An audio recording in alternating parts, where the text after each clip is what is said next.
কনসেপ্টটো clear করলে আপনার 1 number নিশ্চিত। কোশ্চেনটো হইছে during a class experiment a teacher took two objects and immersed them in water. She recorded the reading using a spring balance as shown below. মানে এটা শ্ৰেণীকোঠাৰ পৰীক্ষাৰ সময়ত এগৰাকী শিক্ষকে দুটা বস্তু লৈ পানীত ডুবাই দিলে। তেওঁ স্প্ৰিং বেলেন্স ব্যৱহাৰ কৰি তলত দিয়া ধৰণে ৰিডিং লিখিলে। ওলাব লাগে এক্স ওয়াই জেড কিউ। তে বায়ন্ট ফোৰ্স কি? স্প্ৰিং ব্যালেন্সৰ ৰিডিং কমিলে পানীয়ে বস্তুটোক ওপৰলৈ ঠেলে। এই কমা ওয়েটটোৱে হৈছে বায়ন্ট ফোৰ্স। এতিয়া ইয়াতে দুটা অবজেক্ট দিয়া আছে, অবজেক্ট এ আৰু অবজেক্ট বি। একেবাৰে simple. Weight of stone in air, যে বায়ুত স্টোনৰ ওজন দিয়া আছে, তাৰপিছত পানীত স্টোনৰ ওজন দিয়া আছে, আৰু ডিসপ্লেস লিকুইডৰ ওজন দিয়া আছে, আৰু বায়ন্ট ফোৰ্স দিয়া আছে। ইয়াতে একটা সিম্পল ফৰ্মুলা আছে, buoyant force is equal weight of displace liquid.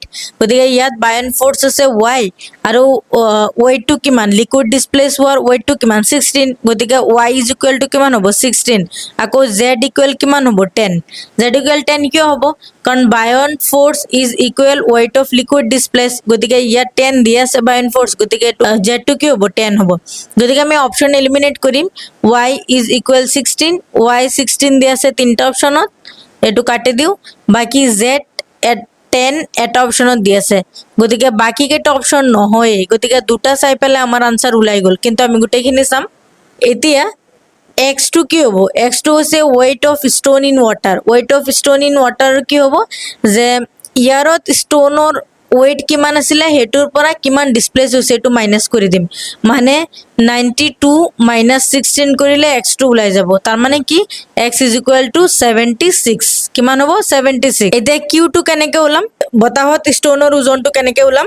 যে পানীত স্টোনৰ ওজন প্লাস বায়ন ফোৰ্স, তাৰ মানে 70 প্লাস 10, তাৰ মানে কিমান হৈ আছে 80 হৈ আছে। গতিকে আনসাৰ ওলাই একদম ইজি। আৰু এনেকা ধৰণৰ কোশ্চেন প্ৰেক্টিস নকৰিলে আপুনি সিটেটত ভাল স্কোৰ আনিব নোৱাৰে।